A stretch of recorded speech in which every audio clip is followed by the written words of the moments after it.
Dieu soit béni, bonjour à tous. Nous nous retrouvons pour notre étude du livre de l'Apocalypse.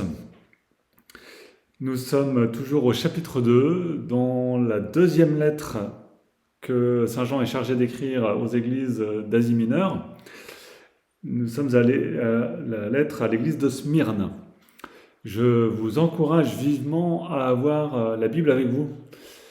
N'hésitez pas à stopper votre vidéo pour prendre le temps de méditer, de mieux comprendre. Euh, à mon avis, c'est beaucoup plus facile si vous avez la Bible avec vous. Nous commençons la lecture de cette lettre, qui est brève. Écrit encore à l'ange de l'église de Smyrne. Voici ce que dit le premier et le dernier, celui qui était mort et qui a repris vie. Je connais ta tribulation et ta pauvreté, mais tu es riche. Et les insultes de ceux qui se disent juifs et ne le sont pas, mais bien une synagogue de Satan. Ne crains rien de ce que tu auras à souffrir. Voici que le diable va jeter quelques-uns de vous en prison, afin que vous soyez mis à l'épreuve, et vous aurez une tribulation de 10 jours. Sois fidèle jusqu'à la mort, et je te donnerai la couronne de la vie. Que celui qui a des oreilles entende ce que l'Esprit dit aux églises. Celui qui vaincra ne recevra aucun dommage de la seconde mort. Alors, donc, notre lettre à Smyrne, elle commence par des encouragements aussi, et cette affirmation encore, je connais, notre Seigneur connaît, il sait ce que l'on fait. Et toutes les lettres, quasiment, même toutes, je crois, commencent comme cela. Dieu connaît, mais d'habitude, dans la majorité des lettres, Jésus dit « Je connais tes œuvres ».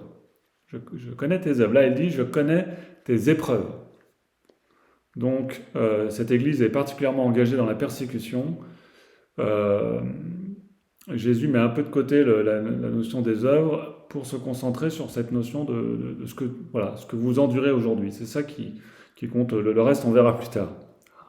Donc, je connais ta tribulation et ta pauvreté, mais tu es riche. Donc, quand Jésus nous dit ça, et je connais ta tribulation et ta pauvreté, il le dit à chacun de nous. C'est important de l'entendre comme adressé personnellement à moi, à vous. Je connais ta tribulation et ta pauvreté. Donc, Dieu sait tout ce que je vis, il connaît ma misère, il connaît mes limites, etc. Mais tu es riche, parce que la vraie richesse, c'est la richesse de l'âme, la richesse de l'amour, la richesse de la charité. Donc tu es pauvre matériellement, mais en fait on s'en fiche complètement, sous un certain angle évidemment. Mais ce qui m'intéresse, toi, c'est qu'en fait tu es riche dans le cœur. La vraie richesse, tu l'as. Et tu l'as notamment en raison de tes épreuves. C'est au milieu des épreuves que se révèle ta vraie richesse. Donc tu te crois pauvre, moi je te dis que tu es riche. Je connais les insultes de ceux qui se disent juifs et qui ne le sont pas, mais bien une synagogue de Satan. Il s'agit là des juifs, je dirais, traditionnels, hein, qui se disent encore juifs, mais Jésus dit ils sont pas juifs puisqu'ils n'ont pas accueilli le Messie, ils n'ont pas accueilli le Sauveur. Les vrais juifs, le véritable Israël, c'est l'Église, c'est la communauté chrétienne, qui est l'accomplissement du peuple d'Israël. Hein, le peuple d'Israël a vocation à être le fondement de l'Église, qui elle est universelle pour tous les hommes. C'est une évidence que Dieu veut sauver tous les hommes, que Dieu veut que tous les hommes appartiennent à l'Église. Ce serait complètement incohérent de penser qu'il convient à Dieu que les hommes soient séparés en différents groupes religieux. Il peut y avoir diverses manières de prier, il peut y avoir diverses sensibilités, mais il ne peut y avoir qu'une seule communauté chrétienne, c'est qu'une seule communauté, qu'un seul groupe de disciples de Jésus. C'est la grande prière pour l'unité de Jésus, le fait qu'il soit un, comme toi et moi nous sommes un. L'unité entre les hommes dans le Christ est une unité qui est comparable à celle de la Trinité. Donc c'est à cette unité-là que Jésus aspire pour nous. Voici que le diable va jeter quelques-uns de vous en prison. Intéressant encore. C'est pas le diable qui va arriver, qui va en prendre quelques-uns et va les mettre en prison. Donc, ça va se faire par l'intermédiaire d'hommes. Derrière les hommes qui agissent, derrière les hommes qui agissent, Saint Jean voit le diable. Il voit le combat invisible derrière le combat visible.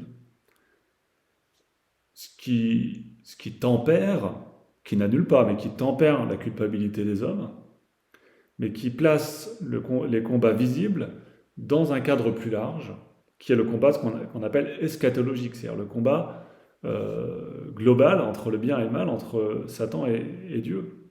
Et nous sommes un peu au centre, je dirais, de cette révolte de Satan contre Dieu.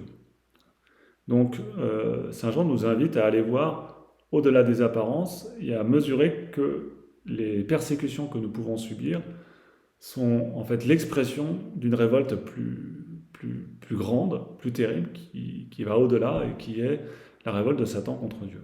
Donc c'est Satan qui va vous jeter en prison. Donc au travers des hommes, c'est le diable qui nous fait du mal. Afin que vous soyez mis à l'épreuve, et vous aurez une tribulation de 10 jours.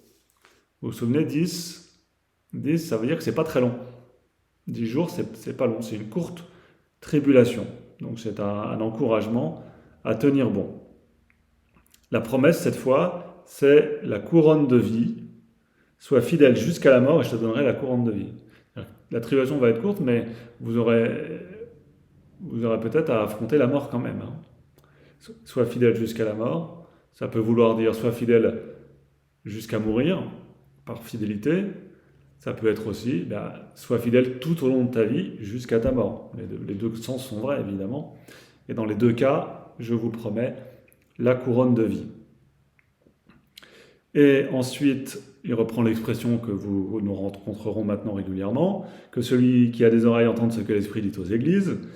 Et il ajoute, celui qui vaincra ne recevra aucun dommage de la seconde mort. La seconde mort, c'est bizarre, non, la seconde mort? L'expression seconde mort. On ne meurt qu'une fois.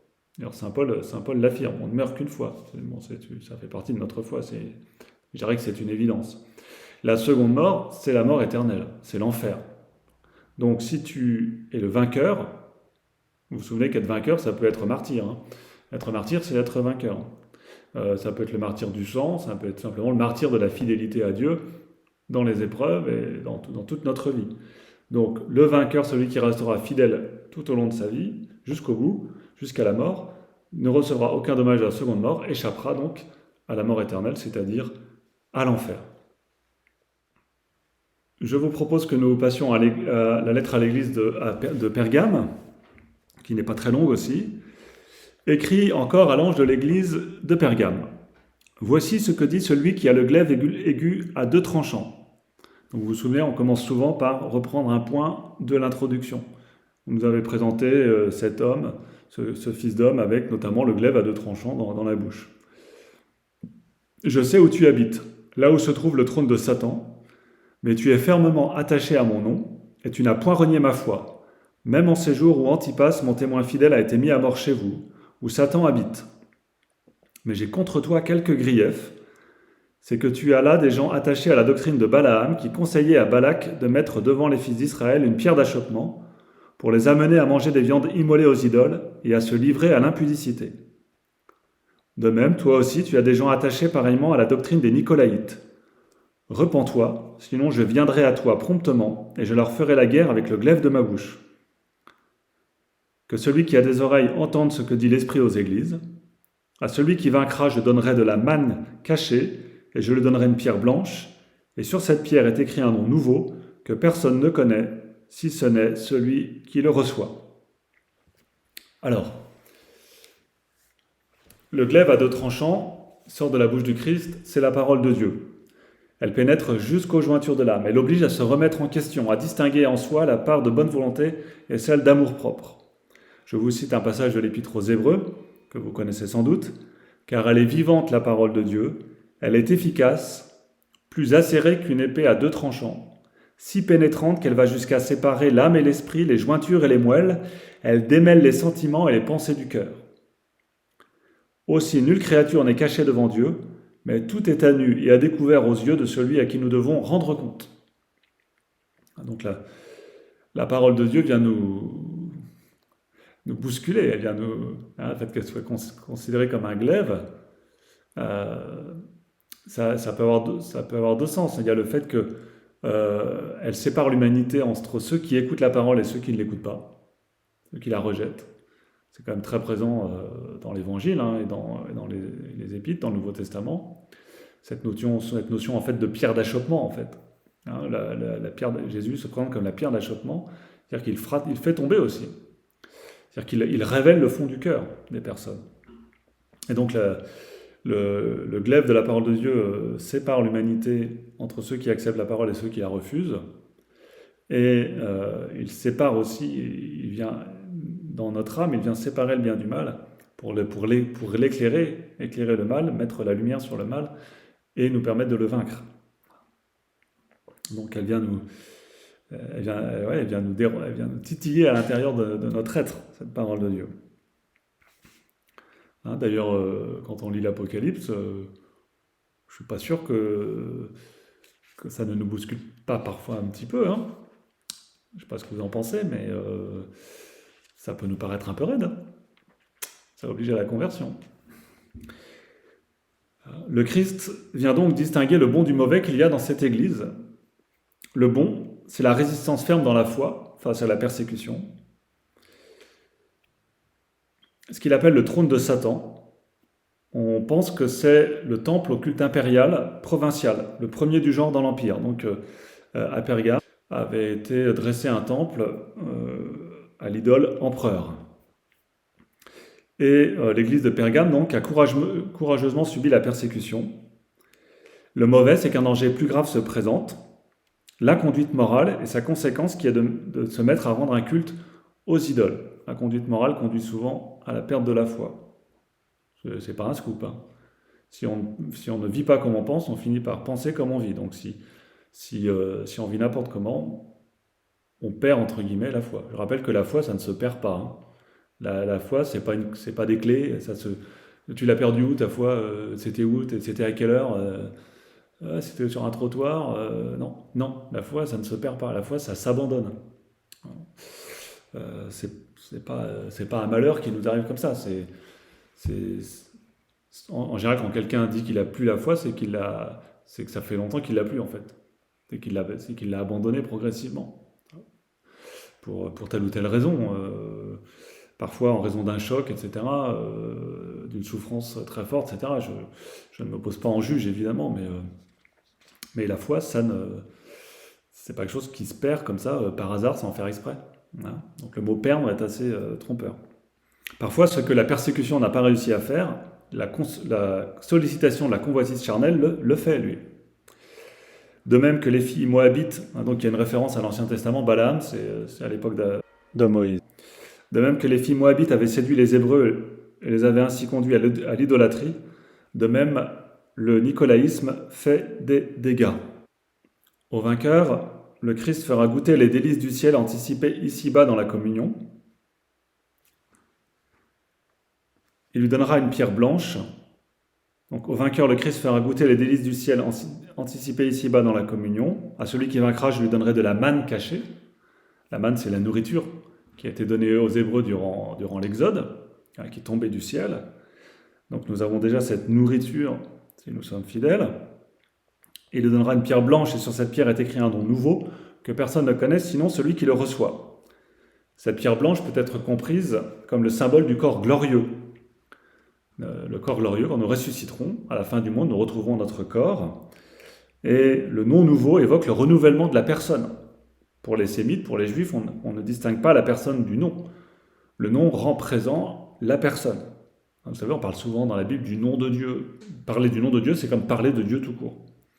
Recevoir un nom nouveau, c'est être renouvelé dans son être. Un nom que personne ne connaît sinon celui qui le reçoit. Donc ça donne un sentiment d'intimité avec Dieu. Dieu crée un lien secret avec chacun. Et donc vous voyez, ces lettres se terminent toujours par cette espérance, cette promesse. Voilà, vous allez être éprouvés, vous avez des combats moraux à vivre, voire des combats au niveau de la foi, des combats intellectuels, on va dire, ou d'adhésion à la foi. Tenez bon, vous serez des vainqueurs, même si vous en mourrez, vous serez vainqueur, et alors, je vous promets une récompense éternelle, hein, qui sera l'aboutissement de vos désirs les plus profonds, la rencontre avec Dieu, la vie éternelle. Voilà, qu'il en soit ainsi pour nous. Tenons bon dans nos difficultés, sachons goûter les belles choses de la vie quotidienne, même dans le confinement, et que Dieu soit toujours avec vous. À bientôt.